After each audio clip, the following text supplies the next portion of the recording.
How to set international shipping on Shopify. Hello everyone, in this video we're going to be quickly setting international shipping on our Shopify.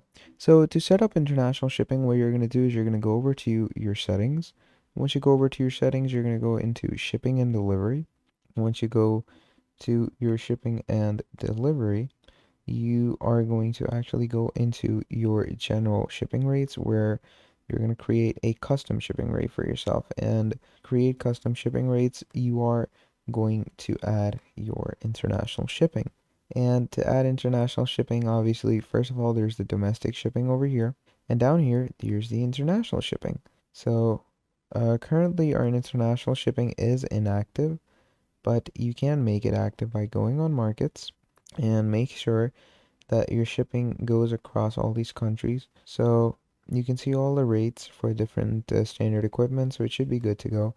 So you can finally add rates in this. So I'm going to call this the standard rate. I'm going to call add in this, click on done. And basically that is how you're going to set up international shipping. That's how easy it is. So thank you for watching, and I'll see all of you next time. Goodbye.